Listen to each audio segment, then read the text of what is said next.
Good morning, everybody, and good day, I suppose, in South Africa because it is lunchtime. As usual, I'd just like to remind everyone to keep their monitors muted and to ensure that, as Ken has just done, that we put all our requests for questions in the chat panel. Ken, thank you very much for kicking us off. You can go ahead. Thanks, Sips. Morning. How's it, Temba? Morning. Temba, at the moment, South Africa are bottom of that World Cup qualifying table. So obviously getting points is very important against a team like Ireland. But what else are you hoping to get out of this ODI series? How's it, Ken? Yeah, I think first priority obviously is to start racking up those points in qualification of the World Cup. In saying that as well, we want to use this opportunity as well to kind of, really get to terms with how we want to go playing about our cricket. I think we've done that fairly well in the recent West Indies series, albeit it was T20 cricket, but I think that kind of does flow within our one-day cricket. Firdous? Hi, Temba. Temba, we've been talking quite a lot about combinations, and I'm just wondering, how do you see the team shaping up in ODIs? Will you be looking for a longer batting lineup or different all-rounder options or something like that? I think in terms of the all-rounder options, I think these conditions probably do allow for us to maybe play an extra all-rounder, which I guess will give us that extra cushion within the batting point of view. And say that, we still want to create a situation where batters need to take ownership of what they need to do and bowlers need to do what they need to do. I think the time is still there, to be honest, for us to not experiment, but to try out different options and give guys the opportunities for them to showcase what they can do. And obviously with the overall goal of obviously winning series and qualifying for the World Cup. Ikson, followed by Telford. Hello, Temba. Just a question around bio bubbles and the dynamics. And since your first bio bubble, is it a fair assessment that bubbles have been improving as people learn things around what to do, how to do it, and also with you guys being vaccinated, and how does that contribute to the mood in the camp currently? Yeah, I think the experience the players have gained in operating within bio bubbles, I think that has gone a long way. I think we're quite accustomed. We know what to expect when it comes to bio bubbles, restrictions and all of that. So I think dealing with it has become a lot easier. It's not to say that being in a bio bubble is easier.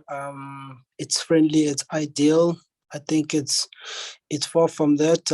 But I think as players, we know what we can do to kind of make life a lot easier.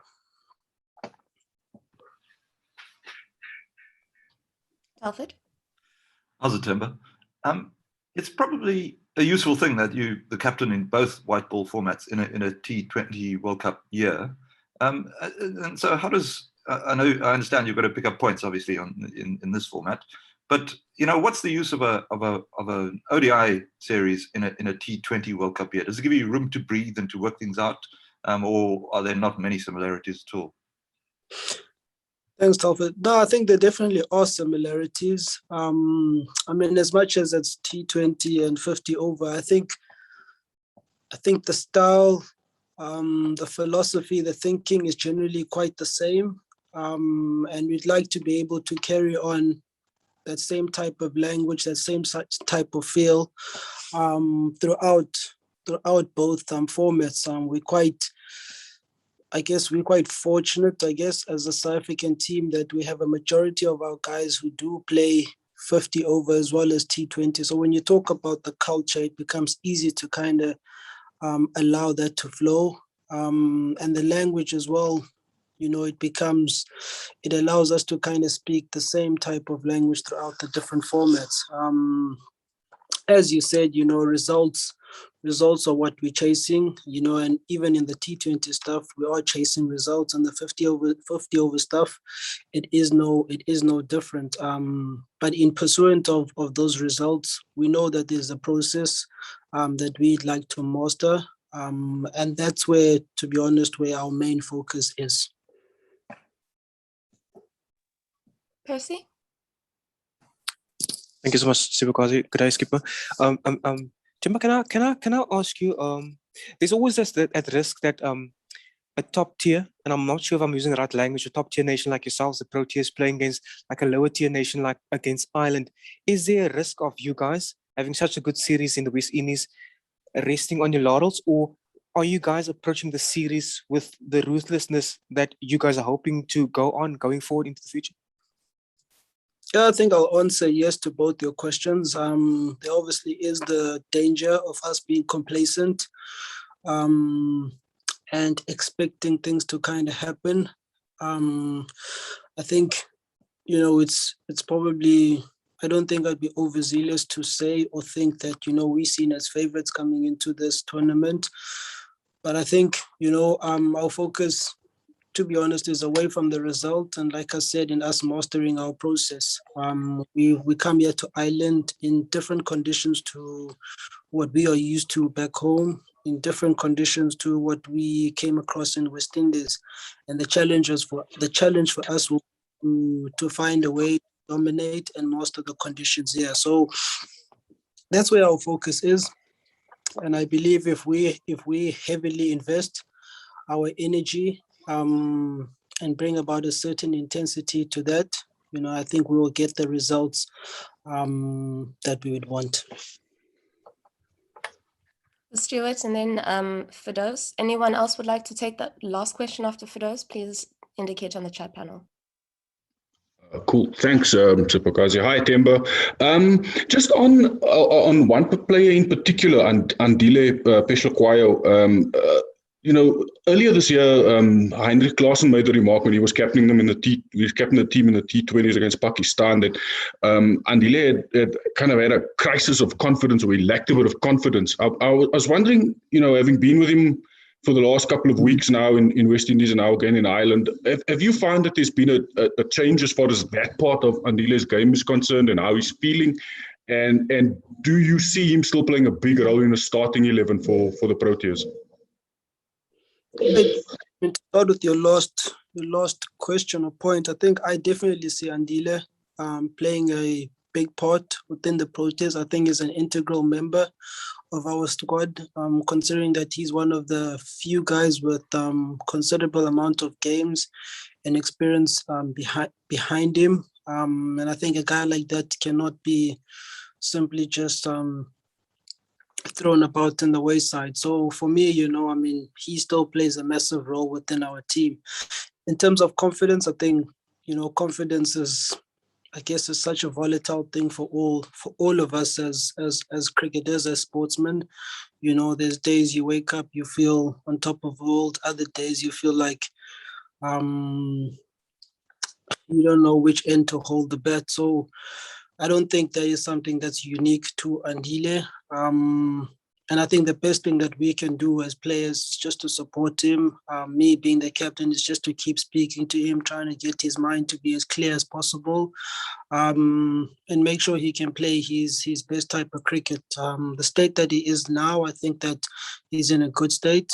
And that's not to say that during the Pakistan T20 series, he was low on confidence. I obviously missed that T20 series, so I can't speak too much about that. But the Andile now, in the conversations that have been had, he seems quite clear. And I think more importantly, he kind of understands a lot more what his role is within the team to take the team forward. Firdaus? We'll finish with you.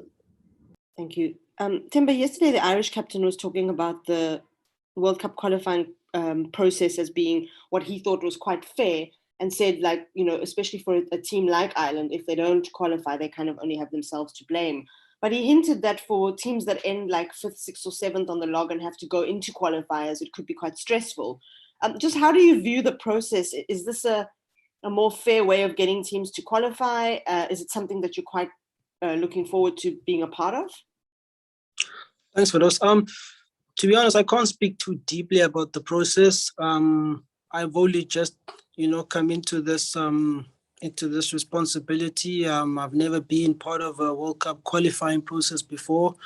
But I think, for us as a team, I think it gives us a good opportunity to really get our ducks in a row. So, if it means that we have to play games under pressure or with a lot of consequence, then so be it. I think it's not a bad thing that we have to go through that type of process. And I think it will really go a long way in strengthening our mental resolve. We'll know going to the World Cup that we've had to overcome a lot of tough times or a lot of tough moments. But in terms of whether the process is fair or not for those teams that are in the middle, I don't have a worthy enough opinion for that. But from the protest point of view, I'm not complaining. The team is not complaining. We'll just have to make do with what's in front of us. And we'll finish with that. Thank you so much, everyone, for joining us. I'll ensure that this recording is provided in the next 10 to 15 minutes. Have a great weekend, and we'll see you at tomorrow's post-match press conference. Cheers. Thanks, Kazi. Thanks, Temba. Thank you. Bye.